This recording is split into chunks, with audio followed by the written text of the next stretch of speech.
Imagine if we all got paid every time I said the Ubisoft video will be next, and then something came out about Activision Blizzard. We'd literally never have to work again, which is obviously a much better situation than actively working for Activision Blizzard, because they're being sued. Again, a different lawsuit, but for something else entirely. Let's get into it, shall we? I'm once again here to tell you that Activision and Blizzard are being sued, this time for labour violations.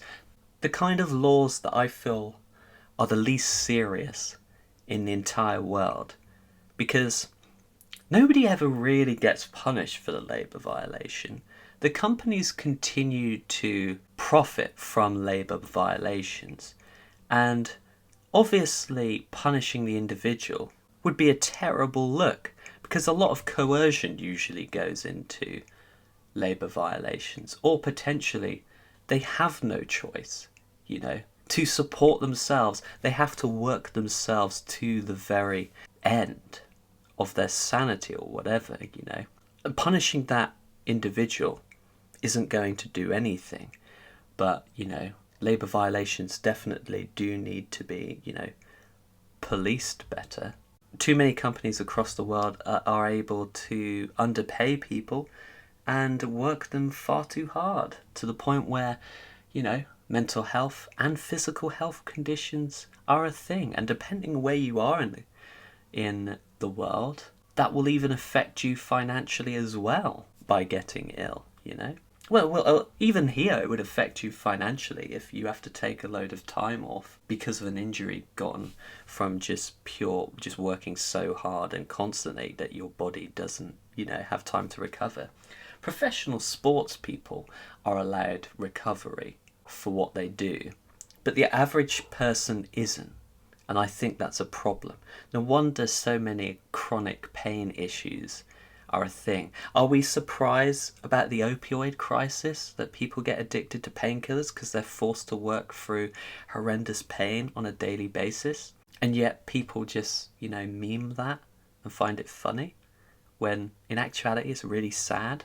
This was organised by Code CWA. We'll get onto them in a minute. The suit claims Activision Blizzard engaged in coercive and intimidating behaviour. Unfortunately, coercion is just very normalised, to be honest.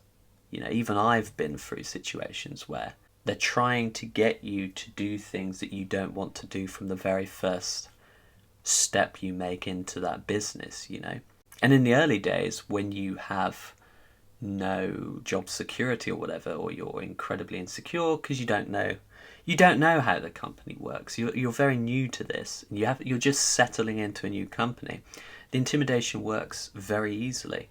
You just do whatever you say to the detriment of you, and then unfortunately it catches up with you. It was my experience anyway. But Code CWA is the campaign to organise digital employees. They filed a suit against Activision Blizzard for unfair labour practices. It just goes to show, doesn't it? Like, the only way to really do anything about it is to do a lawsuit, when, people should be investigated for this, and ordered to stop. It is bizarre. I don't understand it. But, whatever, we move. But yeah, the campaign to organise digital employees is a union, effectively. They're trying to unionise people within the digital space, so that hopefully, increase wages and better working conditions will actually happen. Because it's very difficult if a group of employees from multiple companies all join together for a common cause. It becomes more difficult to ignore them, versus, currently, Activision Blizzard employees will probably be ignored if they aren't part of that union. And people will treat it as a separate case based on each company, and not a systemic problem within the industry. And it's not just this industry, is it? Let's not pretend that it's just the entertainment industry that treats its workers poorly. Every industry does. And it can come across like people sometimes wonder that, well, I work even more hours for less pay, and they just don't have any sympathy for this. Some people use entertainment to escape their job that they hate, and that's just, putting them into an early grave through stress and health and mental health issues. Depending on what country you're in, those same issues health-wise that you're working through, could lead to financial ruin. Hence the opioid crisis, that people are addicted to painkillers because they couldn't get through the day without them. And it's an incredibly sad thing that's just gone untreated effectively. Like, huge swathes of America is affected by that, but there's just no drive to do anything to help those people, really. It's just something to keep in mind, that those people who are trying to escape from entertainment, it's not that they don't care, it's just that they're so depressed about their own treatment that they can't really help other people on top.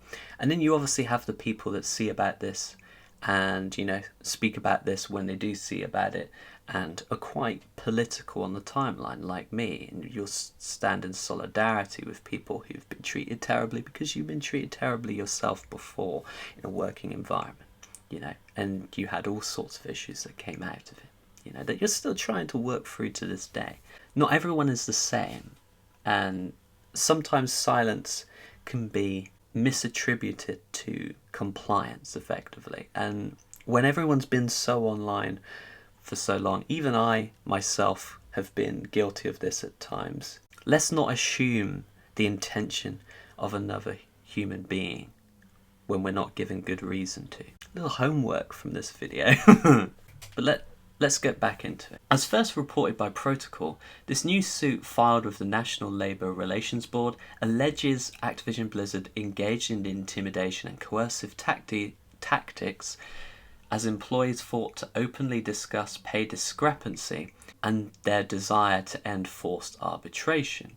Now, this lawsuit was filed on behalf of A Better ABK, a group of Activision Blizzard employees working towards improving working conditions at what is one of the largest video game publishers in the US. The world, because the biggest game publishers usually come from the US, with a few exceptions like Ubisoft and CD Projekt Red and others. I'm sure there are many others. Let me know in the comments. I really hope A Better ABK get what they want. They need all the support that they can get. So having this lawsuit on their behalf is good. I feel like the only way you can make a corporation listen to you is if they become out of pocket. Wouldn't surprise me though if this just gets settled out of court for a small sum. And let's be real, $40 million would be a small sum to Activision Blizzard. That's the sheer state of their profits. They just make an unthinkable amount of money on a regular basis, so they can more than afford to pay their employees much better than the average. In fact, they could basically pay them industry highs and it wouldn't really affect them that much whatsoever. Profit's got a profit. Endless profit is the goal for these companies, and that's incredibly toxic. So obviously, for those that are unaware, they're under the lawsuit from state of California for enabling a culture of constant sexual harassment. And then the employees staged a walkout at Blizzard that drew national attention. International, because here I'm speaking about it in the UK. A Better ABK was created around the time of the walkout, but reflects the long-term and ongoing struggles of employees at the publisher. They released a list of demands, among other things, that was asking for an end to mandatory arbitration clauses in all employee contracts, current and future. And obviously, the suit was filed on September 10th. This is what they had to say. A Better ABK spokesperson on Twitter: if the NLRB rules in our favour, the ruling will be retroactive and we will set a precedent that no worker in the US can be intimidated out of talking about forced arbitration. So there's a lot riding on this then. Activision Blizzard is undergoing a number of personnel changes since the lawsuit. J. Allen Brack, president of Blizzard Entertainment, stepped down August 1st. Jesse Meshuk, the company's head of global human resources, also left the company that same day. I didn't cover that because I didn't know. Today, Activision Blizzard announced it's filled 2 upper management vacancies. Julie Hodges, a senior vice president at Disney, will take over as chief people officer. That sounds horrendous job title. I am the people officer. And Delta Airlines finance vice president Sandeep Dube is Activision Blizzard's new chief operating officer. Neither, at time of this publication on September 14th, responded to comment. So that's that. What do you think about this? I hope they win, personally. I'm going to have my opinions in it. I do hope they win, because that would be a step in ending forced arbitration. We've spoken in previous videos about it, but yeah, I don't think employees should have to waive rights.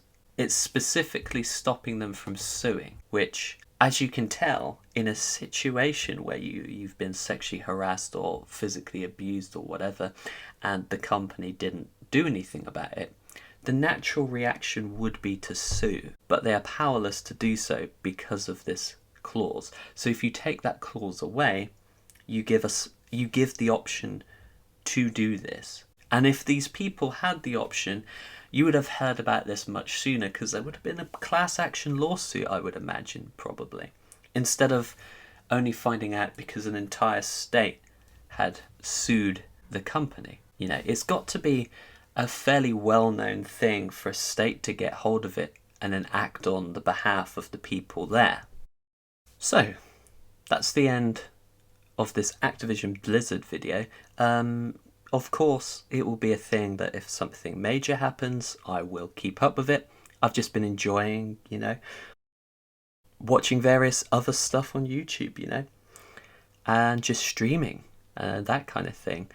I've decided, I'm going to give you a sneak peek. I've decided to release the Ubisoft video on the same day Far Cry 6 comes out, which is October 7th, right after my birthday.